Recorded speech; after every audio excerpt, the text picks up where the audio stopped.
Hey everybody, welcome back to the results video for my Strymon Iridium versus Line 6 Helix Marshall tones. So earlier this week I did a similar test to what I've done in the past, comparing the Line 6 Helix to see just how good it is. In this test, if anybody watched the original video, I kind of followed the same idea as a previous test where I did three modelers, which were the Fractal FM3, the Strymon Iridium, and the Line 6 Helix. And I just reacted to how I would use them to shape a mix, not listening to each one beside one another to see if I could dial them in together closely, just how I would react to them. And this was probably the most interesting one with the most interesting results, I think.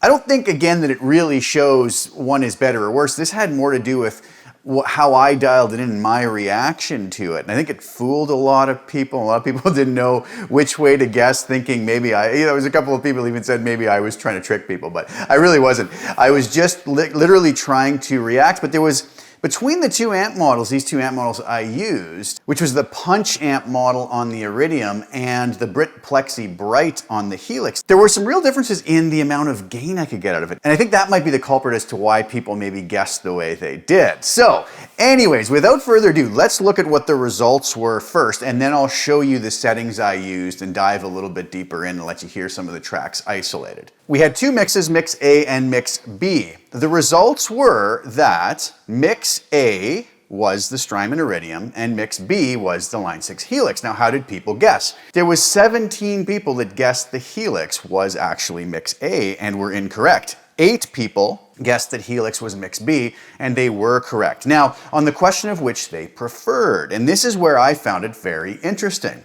20 people preferred Mix A. 5 people preferred Mix B. So we might look at those results and think, wow, the Helix got blown out of the water. And I guess in this particular situation, it did. I don't know if that really has as much to do with the Helix as it has to do with how I dialed it in. Now, here is the one thing that I found very interesting. Let's take a look at the settings I used on the Strymon Iridium. As you'll see, I had the drive cranked up to 10 all the way, and the Strymon Iridium tone was the first one I dialed in. So I just got it to where I thought, wow, cranked to 10 is just a nice amount of gain for this. I had the bass up around 3 o'clock, mids cranked, treble up around maybe 2:30, 3 o'clock.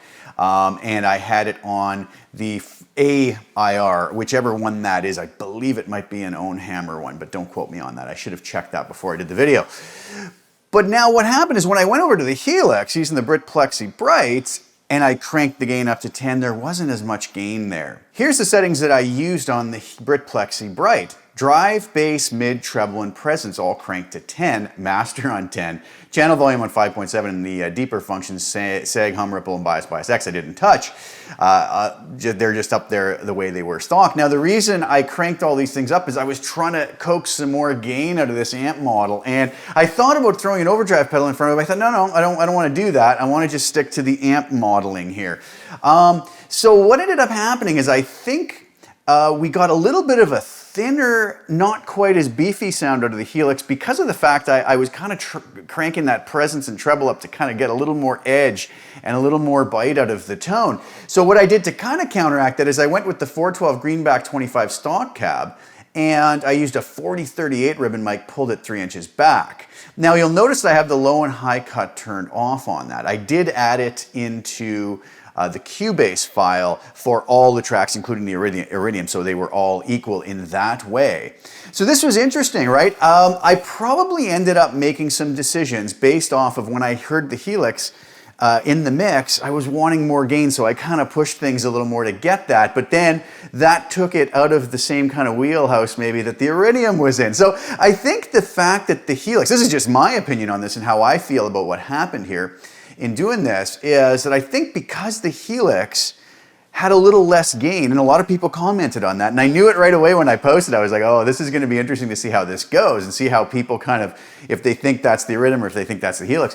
But because it had less gain and maybe a little less sustain on the leads, I think a lot of folks preferred the one where there was a little more gain and a little more sustain, myself included. If I had to pick between those two mixes, I would have picked Mix A as well, which in this case was the Iridium. Now, if I had added maybe a little tube screamer in front of the Helix one, maybe that would have changed things, who knows? But I don't know, I didn't want to do that. I wanted to stick just with the amp modeling. So let's go over to Cubase now, and we'll take a look and see what the project looks like and take a listen to some of the sounds.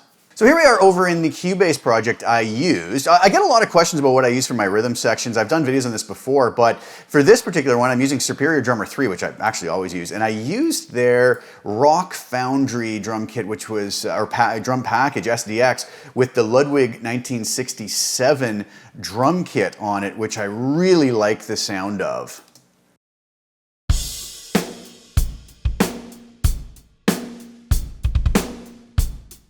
So that was working quite nicely. And I also used TuneTrack's Easy Bass as well. Okay, but onto the guitar. So here I have my Helix files, which are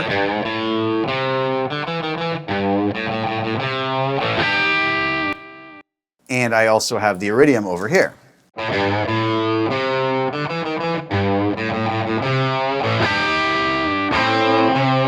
And that's the two different files. So in the mix, let's take a listen to the Helix version.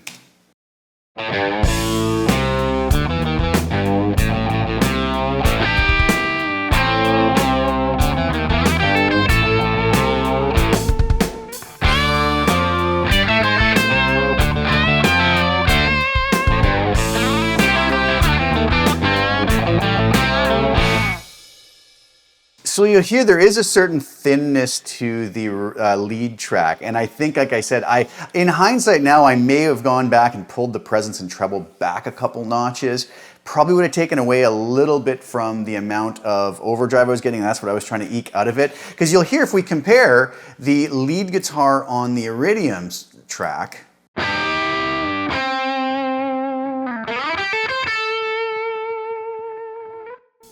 to the Helix one,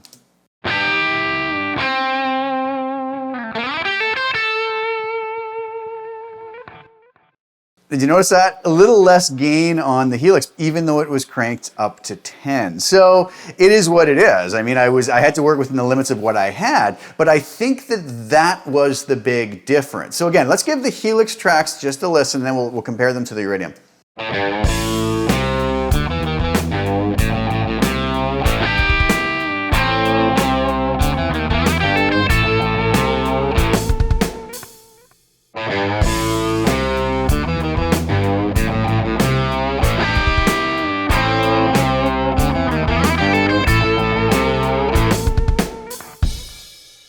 Quite a big difference, as you would expect there to be. But it was an interesting one because this is the one where I think it was most unbalanced in the responses, and it was the one where everybody's guesses were kind of wrong. Not which one they preferred, obviously, that's impossible to be wrong. And I think I even prefer MIXA. If I was given a blind test on this, I think I would pick the Iridium in this case. But again, I think it had more to do with the fact that the Helix amp model is just kind of modeled different. And again, I picked the bright channel. Maybe I could have gone with the norm, or even the jump might have been a better choice to match this up. And that's the thing in these little experiments, is I always say there's nothing really scientific about them. There's way too many variables involved.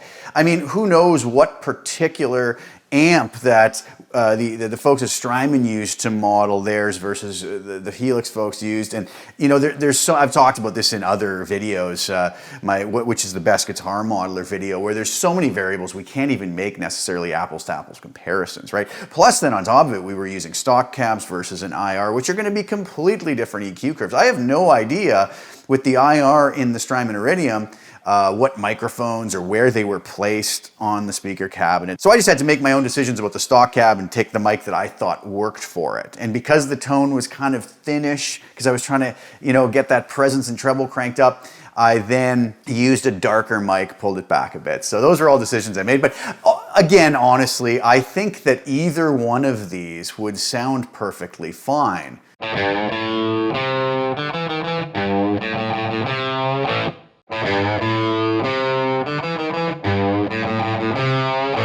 if they had to be used in a mix, right? And I think if you never heard one against the other, everybody would listen to one and go, yeah, that's fine, good, everything sounds good. Do I like the song? Do I not like the song? And that's where it'll really come down to. But in this case, it was an interesting one. I kind of like doing these in this way where I don't listen and try to match them, but I rather listen and see how I react to them in a mix. And in this case, I didn't even go and listen to the Iridium track to say, oh, it has more distortion. I just knew kind of what I wanted to hear. So when I did the Iridium track, I cranked the gain up. I was like, yes, perfect. That's a great amount of gain. I love it for this track. But then I went over to the Helix and I tried the same thing and it was like, oh, it just doesn't have quite as much gain. Now, what could I have done to fix that? I could have thrown an overdrive pedal in front of it.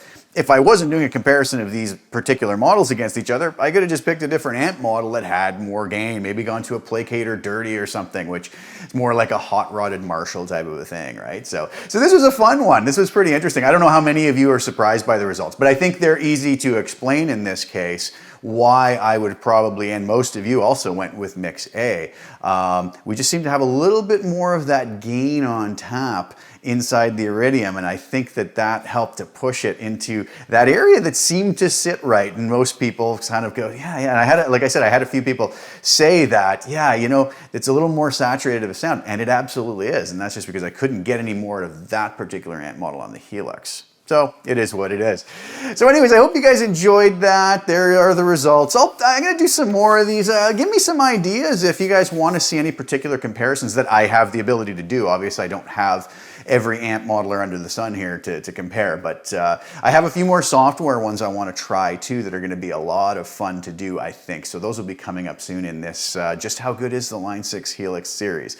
And again, you know, I keep coming to the same conclusion at the end of all of these, is that I am so happy to be a guitar player in this time and have all these tools at our disposal. We can make such amazing music now with such amazing production quality and tones at our disposal with any one of these modelers. If you can't get a great sound of any one of these modelers, the problem likely isn't the modeler. It's, you know, we've got to maybe look at how we're approaching things and fix maybe our approach to using them because they all sound really amazing. And, you know, in this case, I could have shaped and tweaked either one of these tones to very different ends, right? By simply just changing EQ settings and what have you. So all these modelers are wonderful and it's a great time to be alive as a guitar player. I know I keep saying that, but I truly believe it. So thank you guys so much for tuning in. I really appreciate it. Please like the video, share it with anybody who you think would enjoy watching it. Please subscribe to the channel if you haven't already and hit the little bell notification to get notified when I put new content out. Thanks again so much, guys. I'll be back real soon with some more content. Ciao for now.